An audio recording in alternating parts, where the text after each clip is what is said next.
Salam əziz 5-cilər, dəyərli valideynlər və kanalımızın izləyiciləri. Bugün sizlərlə birlikdə 5-ci sinif Azərbaycan dil dərsliyində Sara Xatun mətni və frazoloji birləşmələr mövzusu ilə tanış olacağıq. Elə isə vaxt itirmədən gəlin keçək izahımıza. İzaha keçməzdən öncə siz videonu bəyənib kanala abunə olub, video ilə bağlı olan fikirlərinizi şərh bölməsində qeyd etməyi unutmayın. Həmçinin videolarımızı paylaşaraq bizə dəstək ola bilərsiniz. Elə isə başlayaq. Bir A'dan başlayaq. Bir A'da deyir ki, Azərbaycanın görkəmli tarixi şəxsiyyətləri olmuş Uzun Həsən və Sara Xatun haqqında nə bilirsiniz? Uzun Həsən Ağqoyunlu hökmdarı olmuşdur. Sara Xatun isə onun anası olmuşdur. Sara Xatun Azərbaycan tarixində ilk diplomat qadın kimi tanınır. Baxın belə, o həmçinin dövlət işlərində yüksək bacarığa malik olan bir qadın olmuşdur.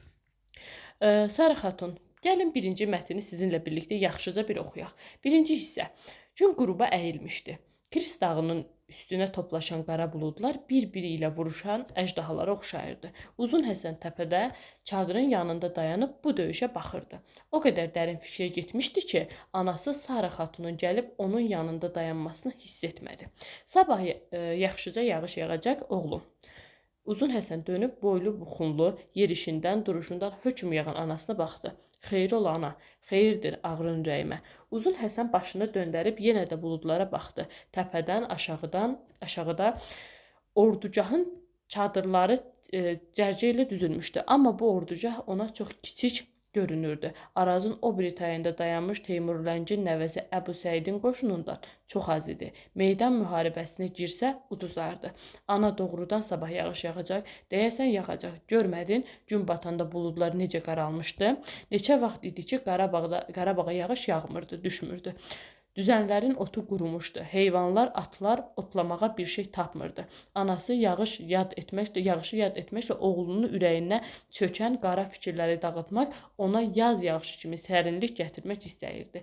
Nə oldu? Elçilər qayıtdı. Qayıtdı. Nə deyib? Deyib ki, tanımıram Uzun Həsəni, düşmənəm onunla. Mən özüm gedəcəyim danışığa. Sənin göndərdiyin adamlara inanmıram. Nə danışırsan ana? Mən boyda oğlun anası düşmənlə danışığa getsin. Sultan Əbu Səid mənim sözümü yerə salmaz. Yerə salsa da vaxt qazanarıq. Ananın təklifi oğlunun ağlına batdı. Vaxt qazanmaq hər şeydən irəli idi. Odur ki, razılaşdı. İkinci hissəni oxuyaq. Sara Xatun sevimli gəlini Dəsminə Xatunu yanına gəldi. Alnından öpüb dedi. Qızım Xatun, gərək hər bədxəbərə dözümlü ol. Xatun gərək hər bədxəbərə dözümlü olsun. Nə olub ana? Heç nə olmayıb. Ola bilər. Talehin hökmü sabah oxunacaq. Ya biz olacağıq, ya da Teymurun nəvəsi Sultan Əbu Səid oğlum Həsəni ölümdirmə çağırır. Sabah oğlum döyüşdə uduzsa biz hamımız əsir oluruq. Yox ana, bu ola bilməz. Sara Xatun barmağından bir üzük çıxarıb ona verdi. Görsək ki, düşmən güc gəlir, onda bu qaşın içindəki zəhər köməyimizə çatar. Sara Xatun əllərini göyə qaldırdı. Ey bu axşamın sahibi, mənim oğlumun ağlını qılıncın da ağlı kimi iti elə. Amin deyə Dəsminə Xatun ona səs verdi. Amma bu amində böyük bir kədər, yalvarış və titrəyiş var idi. Üçüncü hissə. Sara Xatun bir neçə nəfərlə hava işıqlanmaz yola düşdü. Əbu Səidin ordugahına yaxınlaşanda sultanın döyüşçüləri onları qarşısını kəsdilər. Kimsiniz? Hara gedirsiniz? Elçiyik, sultanın yanına gedirik deyə elçilərdən biri cavab verdi. Elçilər arasında qadın görən döyüşçülər təəccübləndilər. Bu zənən də elçidir. O Ağqoyunlu hökmdarı Uzun Həsənin anasıdır. Ona baş əyməlisən. Ağay başçı. Başçı əlini sinəsinə qoyub təzim elədi. Sonra da başını qaldırıb qadına baxdı. Sara Xatun barəsində çox eşitmişdi. Onunla Osmanlı hökmdarı Fatih Sultan Məhmədin danışıqlarından da xəbəri vardı. Sara Xatun onların duruxduğunu görüb dedi. Kişi qadının yolunu kəsməz. Mən sultanla danışmağa gedən hökmdar anasıyam. Onlar tez yoldan çəkildilər və elçiləri müşayiət etməyə başladılar. Hökmdarın iqamətgahına bir az qalmış atdan düşüb piyada getmək adət idi. Amma dəstə başçısı buna razı olmadı. Sara Xatun atının yüyənindən tutub sultanın çadırının yanına apardı. Sara Xatun sultanın əynində zirehi görəndə həyəcanlandı. Demək o döyüşə hazırdır. Sultan Əbu Səid Sara xatunu gördü ki, ixtiyarsız yerindən qalxdı. Yavaş-yavaş ona tərəf gəlməyə başladı. Sara xatun möhtəşəm qadın və ana heykəli kimi dayanmışdı. Örpəyinin altından çıxmış ağ birtəkləri bir də nurani görünürdü. Sultan Əbu Səid ilk dəfə qadın elçi ilə üz-üzə dayanmışdı. Nə edəcəyini bilmirdi. Kişi elçi olsaydı əyilib yeri yaxud onun ətəyini öpməli idi. Bu isə qadındır. Anadır. Xoş gəlmisən, məni bir sirdən agah elə. Fatih Sultan Məhməd səni necə qarşılamışdı? Necə lazımdır? Anası kimi əlimdən öpdü, özümə də ana dedi. Xasunların elçi getməyi sizinlə başlayıb. O necə qarşılayıbsa, biz də deməli elə etməliyik, deyib Sara xatun əlindən öpdü. Buyur əyləş ana, dedi. Yəni 3 nöqtə qoyulub ki, fikrin ardı var. Sara xatun alçaq, lakin hamının eşidə biləcəyi bir səslə qətiyyətlə danışmağa başladı. O Əmir Teymur zamanından aralarındakı münasibətləri xatırladıb dostluq əlaqələrinin qalmasını arzu etdi. Əbu Səid çiynini çəkdi. Deyəsən razılaşmağa hazır idi. Babaların dostluğu naminə mən Həsənlə vuruşmaqdan vaz keçirəm. Ancaq baba ruhu əziz olur. Əmir Teymur həmişə qışı Qarabağda keçirərdi. Mən də bu qışı Qarabağda keçirmək istəyirəm. Sara xatun ürəyinin dərinliyindən bu danışıqdan razı qaldı. Ölümün pəncəsindən qurtardılar. Oğlu sağ-salamat idi. Azacıq qoşunları da qırılmayacaqdı. Demək, heç olmasa fürsətdir. Gözləməyə ümid var. Fərman Kərimzadənin Xudafərin Körpüsü əsərindən bir parça verilir və çox maraqlı bir parçadır. Gəlin bu izaha keçməzdən öncə biz gedək söz boğçasındakı sözlərin izahlarını verək sizinlə birlikdə. Aha, baxın bu hissədə olan sözlər. Gəlin bunları bir izahlarına baxaq, sonra başlayaq digər çalışmaların izahına. Burada ilk söz qürub sözüdür. Bu bilirsiniz hansı mənası? Günəşin batması, yəni günəşin batdığı vaxt. Qürub günəşin batması deməkdir. Qürub çağı isə günəşin belə deyək batması hadisəsi hesab olunur. Orduca orduların belə deyək də ordu məntəqələrin yerləşdiyi ərazi. Bu mənanı verir. İqamətgah, iqamət yeri, oturulan yer, məskən mənasını ifadə etmiş olur. Sonra yüyən var. Biz tez-tez eşidirik də atın başına keçirilən o cilovdan ibarət qoşqu, ləvazimat mənasını ifadə edir. Atın yüyəni müşayiət etmək sözü var. Yəni yanınca getmək, ötürmək. Deyirsən ki, mən onu evə qədər müşayiət etdim. Yəni onu evə qədər ötürdüm, evə qədər onunla birlikdə oldum. Daha sonra burada zireh sözü var. Zireh bilirsiniz hansı mənanı ifadə edir? Döyüşə girməzdən əvvəl döyüşə hazırlıq üçün geyinilən o ləvazimatlar zireh adlandırılır. Zənən isə qadın mənasını ifadə etmiş olur. Qadın, xanım mənasını ifadə etmiş olur. Baxın belə. Gəlin keçək digər çalışmaların izahına. Aha.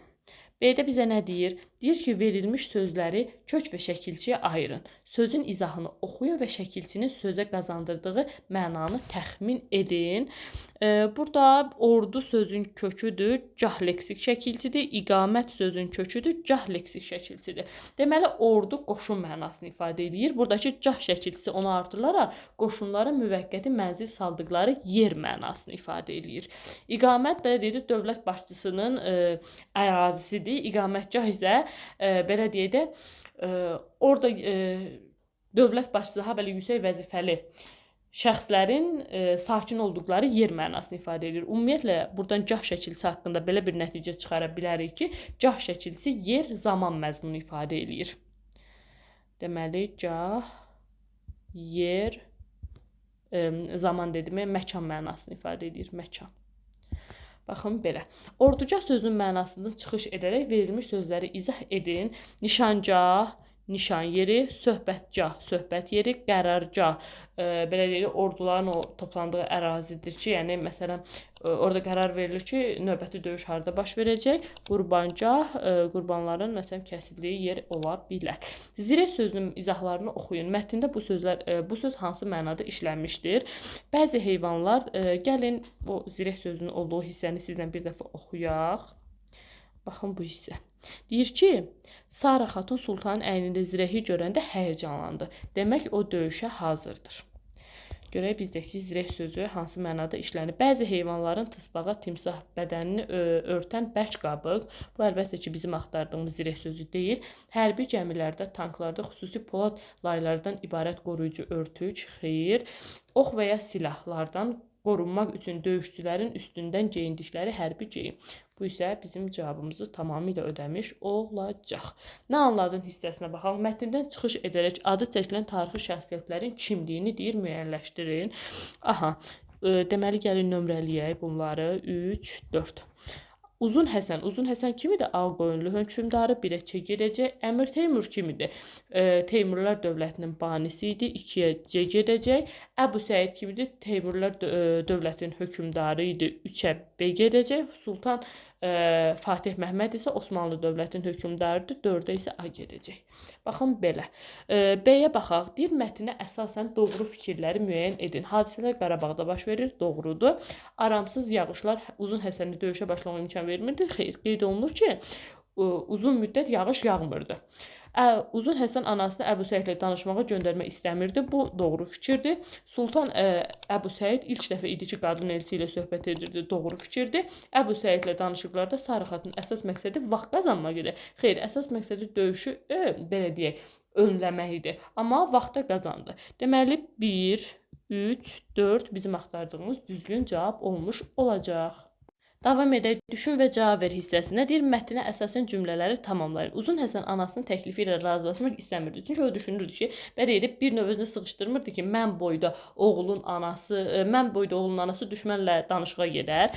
Dəstə başçısı Sarı Xatun iqamətgaha qədər piyada getməsinə razı olmadı. Çünki Sarı Xatun həm də böyük diplomat qadın idi, hökmdar anası idi, həmçinin nüfuzlu bir şəxs idi, belə də söz sahibi bir şəxs idi. Onu hörmət eləyirdilər. Həm bir qadın olaraq, həm diplomat olaraq, həm də bir ana olaraq.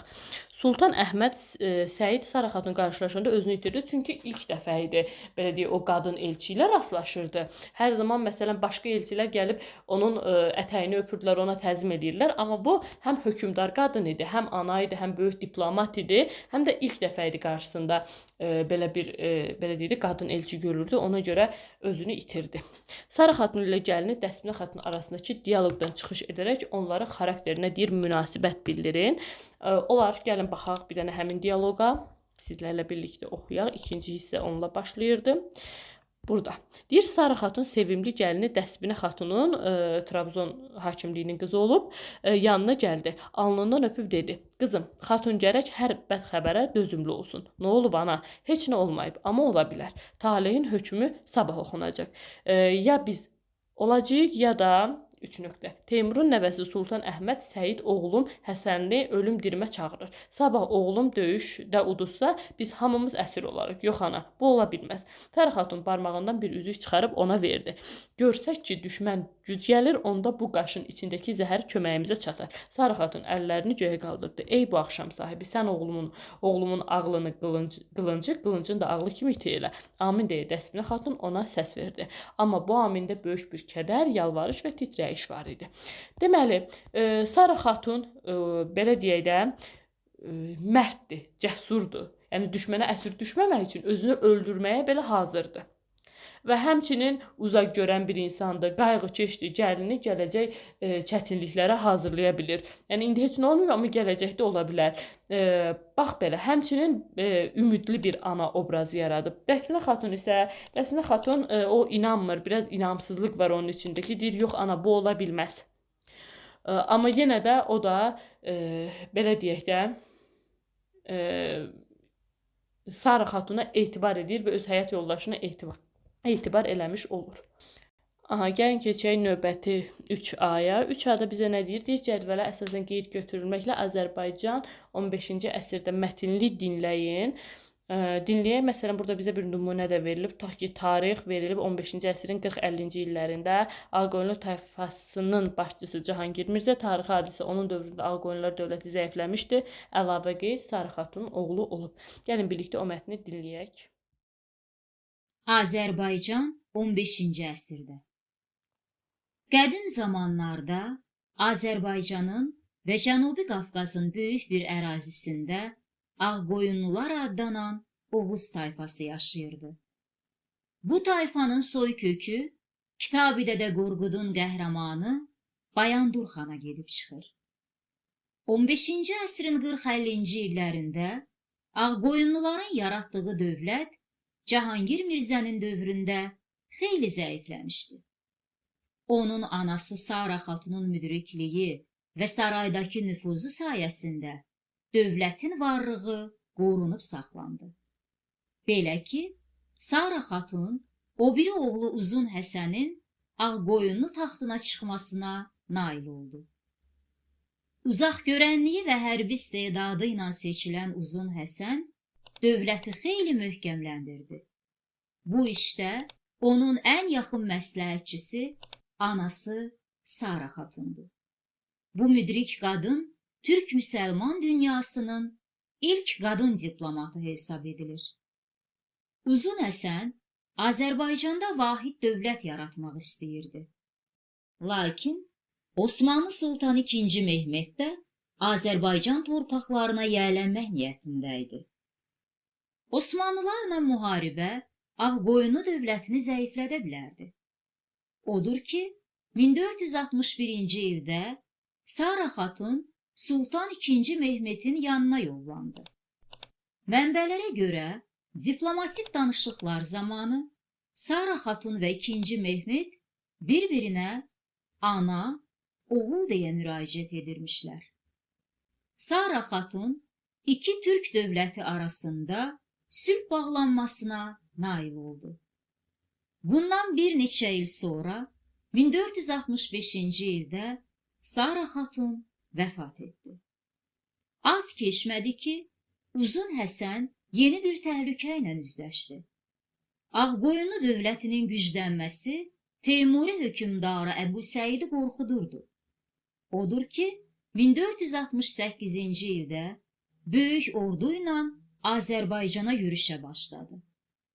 Uzun Həsən müharibədən çəkinərək Əbu Səidin yanına bir neçə dəfə elçilər göndərdi. Amma Əbu Səid qərarından dönmədi. Belə olduqda Uzun Həsən 1469-cu ildə Əbu Səidin düşərgəsinə hücum edərək Teymuriləri darmadağın etdi. Əbu Səid əsir götürülərək öldürüldü. Beləliklə, Uzun Həsən qüdrətli bir Türk dövlətini, Ağqoyunlu dövlətini yaratmağa nail oldu. Bəli, dinləmə mətnini dinlədik. Gəlin isə indi çalışmaların izahına baxaq. Burada bizə deyir ki, cədvələ əsasən qeyd götürməklə Azərbaycan 15-ci əsrdə mətnini dinləyin. Tutaq ki, 1861-i götürürük. Sara xatun tarixi şəxsiyyət. Tarixi hadisi oldu ki, Sultan Məhəmmədin yanına getdi və sülh bağladı. Əlavə qeyd olaraq orada Sultan Məhəmməd ona ana deyə, o isə Sultan Məhəmmədə oğlum deyə müraciət elədi. Baxın, bu hissəni yaza bilərsiniz. Daha sonra baxaq ikinci B-yə. Deyir, dinlədiyiniz mətnə əsasən hadisələrin xronoloji ardıcıllığını müəyyənləşdirin. Teymurlar dövlətinin hökmdarı Əbu Səidin Azərbaycana yürüşə başladı. Ağqoyunlularla Teymurlərin döyüşündə Əbu Səid əsir götürülərək öldürüldü. Sara xatun Osmanlı dövləti ilə sülh bağlamaya nail oldu. Sara xatun vəfat etdi. Uzun Həsən Ağqoyunlu taxtına çıxdı. Deməli, birinci 5 olar. Daha sonra 3 olar. Sonra 4 olar. Sonra 1 olar, sonra 2 olar. Baxın, bu ardıcıllıqla gedir. Sara xatun mətninin təsvir olunan hadisə dinlədiyiniz mətndəki məlumatlarla üst-üstə düşmür. Hansı hadisə dinlədiyiniz mətnlərlə üst-üstə düşmür. Biz bilirik ki, Sara xatun oxuduğumuz mətndəki Sara xatun mətnində Sara xatun gedib Əbu Səidlə razılaşır. Əbu Səid döyüşə girmir. Amma burada isə deyir ki, Əbu Səid hökmdarın üzərinə, Uzun Həsən üzərinə hücum çəkir. Və biz tutaq ki, burada nə görürük? Birincidə bizim oxuduğumuz mətndə təsvir olunurdu ki, Uzun Həsənin qoşunlarının sayı azdır və o döyüşə girsə məğlub olacaq. Amma bu dinlədiyimiz mətndə isə Uzun Həsən Əbu Səidi məğlub eləyir və onu əsir götürərək öldürürlər. Belə. Keçirik frazoloji birləşmələrə. Frazoloji birləşmələr. Gəlin baxaq. 4A deyir, cümlələrdə altından xətt çəkilmiş ifadələrin mənasını izah edin. Sultan Əbu Səid mənim sözümü yerə salmaz. Yəni, belə deyək də, Mənim fikrimi dinləyər. Qəbul edər. Dinləyər. Ananın təklifi oğlun ağlına batdı. Yəni ağlına batmaq belə deyək də məntiqli hesab elədi. Uzun Həsən bunu məntiqli hesab elədi.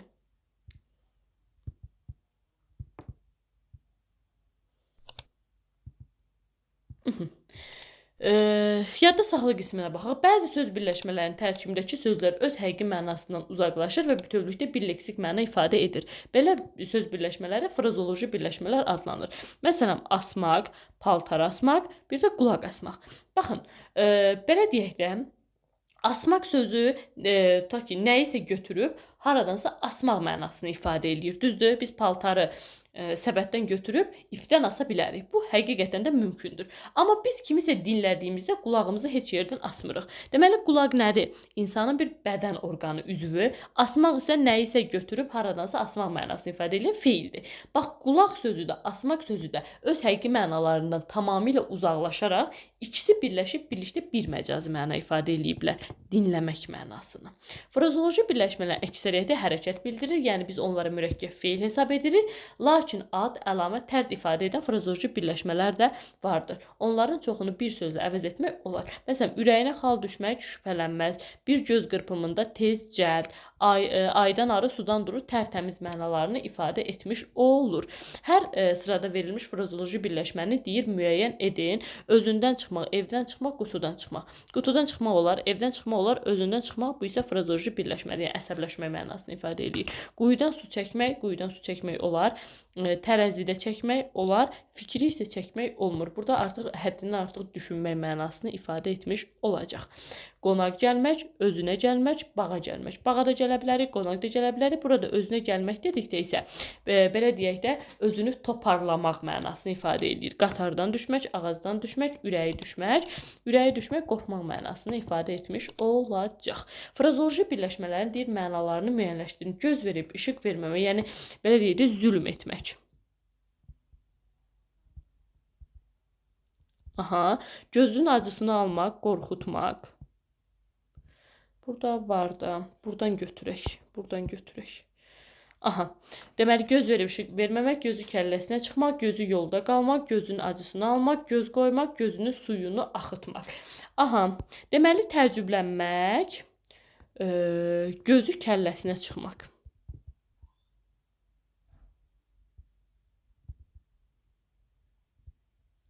Aha. Sonra gözü yolda qalmaq, gözləmək. Gözün acısını almaq, mürgüləmək.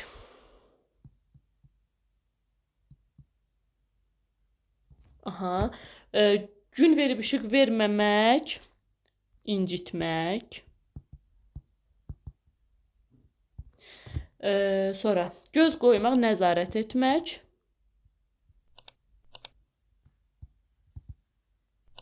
Bir də gözünün suyunu axıtmaq, bu da ağlamaq. Baxaq növbəti izah edir. Cümlələrdə frazoloji birləşmələri müəyyən edin. Dəridən qabıqdan çıxırıq. Nənəm bizi tərifləsin. Burada dəridən qabıqdan çıxmaq. İcazəsiz getməz. Gözünün odunu alıblar. Gözünün odunu almaq. Samir dostunu bikar görəndə cin atına mindi. Cin atına minmək. İt zəncirindən açılıb evə girməsi bir göz qırpımında baş verdi.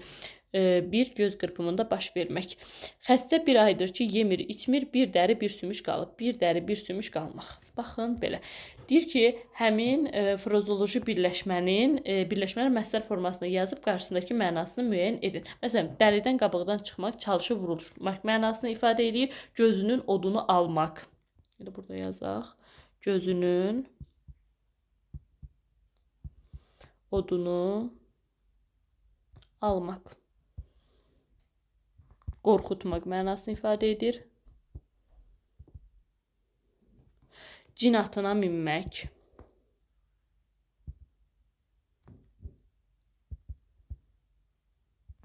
Cin atına minmək əsəbləşmək mənasını ifadə edir. Aha, bir göz qırpımında baş vermək.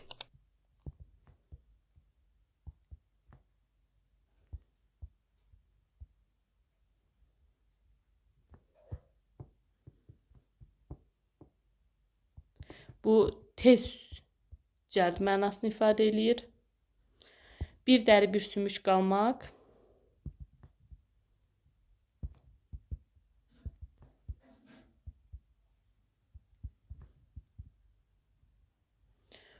Bu isə öz növbəsində arıqlamaq mənasını ifadə etmiş olur. Aha, deyir ki, 5 aya baxaq. Deyir, hansı cümlədə fərqləndirilmiş sözlər frazoloji birləşmə kimi işlənmişdir? Xəstə bu gün su içə bilməyib. Dil dodağı quruyub. Aha, susuzluqdan dil dodağı quruya bilər. Dünən mübahisə etdiyi oğlanı görəcək, dili dodağı qurudu. Yəni yerində donub qalmaq mənasını ifadə edir. Deməli, baxın, birincisi həqiqətən də mümkün ola bilər, amma frazoloji birləşmələr məcazi mənada olur. Ona görə biz götürürük 2-ni.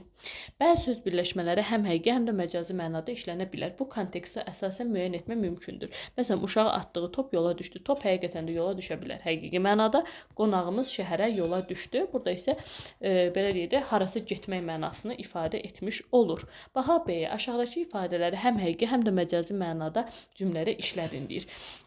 Başına dolanmaq, əzizləmək. Məsələn, evdə onun başına dolanırdılar. Bu frazoloji birləşmə məcazi mənada. Bir də uşaq öz yoldaşının başına dolanırdı. Oyun oynayan zaman. Əl qaldırmaq. Məsələn, şagird söz demək üçün əlini qaldırdı. Bu ola bilər. Bir də bacı qardaşına əl qaldırdı, onu vurdu yəni. Əl tutmaq, məsələn deyirsən ki, ana körpəsi yıxılmasın deyə onun əlini tutmuşdu. Bir də deyirsən ki, o çətin vəziyyətdə idi. Biz ona əl tutduq. İkincisi isə məcazi mənadadır. Burnun ucu göynəmək. Tutaq ki, Vasifin soyuqdan burnunun ucu göynüyürdü. Bu həqiqi mənada. Bir də deyirsən ki, uzun müddətli dostumu görmürəm, onun üçün burnumun ucu göynüyür. Bu isə məcazi mənada olmuş olacaq. Ələ almaq. Məsələn, stoldakı kitabı ələ aldım, yəni əlimə götürmək mənasında bu olacaq həqiqi. Bir də deyirsən ki, o özünü ələ alıb nitqinə başladı. Burada isə artıq olur məcazi mənada. C-yə baxaq. Deyir, cümlələrdə altına xətt çəkilmiş sözlər frazoloji birləşmələrlə əvəz edin. Hansı cümlədə fikir daha təsirli olurlar? Direktor otağında çıxanda bir kef idi. Qaş qabağı yer süpürürdü. Deməli, birə bu getmiş olacaq.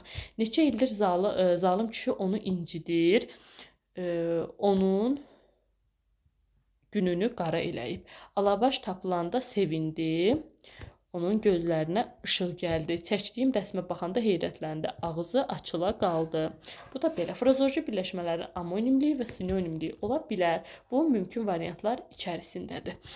Bəli, amma frazoloji birləşmənin sinonimi və antonimliyi, həmçinin antonimliyi də ola bilər. Yenə də frazoloji birləşmə olmalıdır. Leksik mənası olan bir çox sözlər kimi frazoloji birləşmələrdə sinonimli və antonimli olur. Məsələn, göz verib işıq verməmək, gözüm çıxdıya salmaq. İkisi də belə deyək də incitmək mənasını ifadə edir. Qanı qaralmaq, kefi kökəlmək. Qanı qaralmaq, bikef olmaq, kefi kökəlmək isə belə deyək də əhvalı yaxşı olmaq mənasını ifadə edir. Bir-birinə antonimi təşkil edən frazoloji birləşmələrdir. Göynəkdə verilmiş frazoloji birləşmələrin sinonimi və antonimini müəyyən edin. Akif bayaqdan sual verir, dil boğaza qoymur. Deməli, a bala az danış, dil otu yemisən. Burada bu olacaq sinonimi. Çox danışmaq mənasını ifadə edir. Ağzına su alıb oturmuşdu. Deyəsən, heç nədən xəbəri yox idi. Burada ağzına su alıb oturmaq isə antonimi olmuş olacaq. Dil boğaza qoymamaq ifadəsinin. Belə. Seymur əlinin üstünə qoyub heç bir iş görmürdü. Burada heç bir iş görməmək mənasını ifadə edir. Aydan yorğun olduğu üçün əlini ağdan qaraya vurmurdu. Əlini ağdan qaraya vurmamaq olacaq sinonim. Gecəni gündüzünə qatdım. Nəhayət imtahanda yüksək bal topladım. Gecəsini gündüzdə qatmaq isə olacaq antonim. Antonim. Baxın belə uşaqlar. Bir keçirik növbəti mövzuya. Ümid edirəm ki, bu video izahımız sizin üçün yararlı oldu.